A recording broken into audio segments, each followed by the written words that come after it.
Are down. Interest rates are probably down. They scatter, but they're probably down.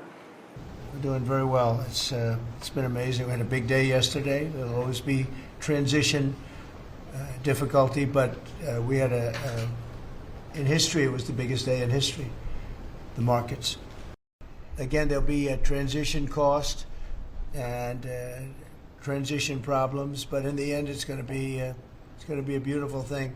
Transparent, so we want to be transparent, and we'll do that by now. Good. I'd echo what Howard said on the trade queue, that we've got over 75 countries that want to come in, so it'll be Treasury, Commerce, Jameson at USTR, and we're putting a process in place, and as you said, you're going to be part of the negotiations too. Give us a sense of the next steps with China. Well, I haven't seen it because I've been here for 2.5 hours. So, as we go through the queue and settle with these countries who are going to bring us their best offers, we will end up in a place of great certainty over the next 90 days on tariffs. We had very good inflation numbers today. Oil's down. We had a successful bond market, so I don't see anything unusual today. To Congress for that, but we're not going to have a problem. What happens with China? We would love to be able to work a deal.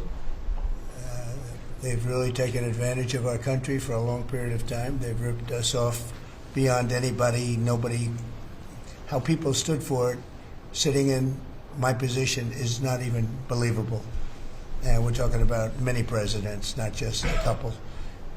But they did, and all we're doing is putting it back in shape. We're resetting the table.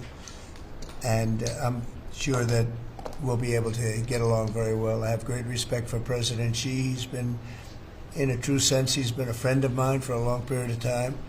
And I think that we'll end up working out something that's very good for both countries.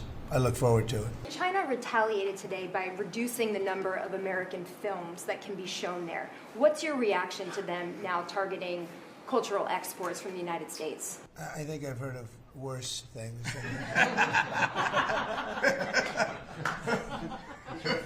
Want to see at the end of the 90 days, will you put those higher tariffs in place, or will you extend the pause? That's what would happen. Well, that's what would happen. I mean, if we can't make the deal that we want to make, or we have to make, or that's good for both parties, it's got to be good for both parties. And then we go back to where we were. Go back to the numbers that you announced last week. I think so. You wouldn't extend the pause? Yeah.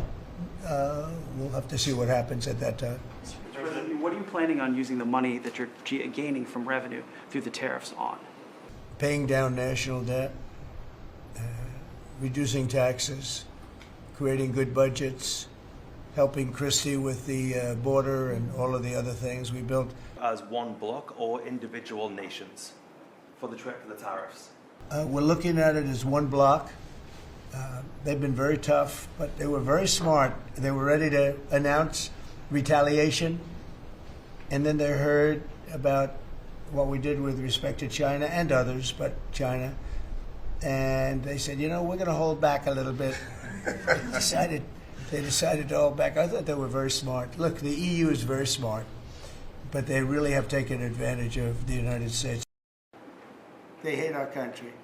Yeah, go ahead, Jeff. You were speaking about Japan. Can you clarify what your vision is for U.S. Steel? U.S. Steel is going to do very well now because of tariffs, and I don't know why they even need a deal. Thank you, everybody. Thank you. Yeah.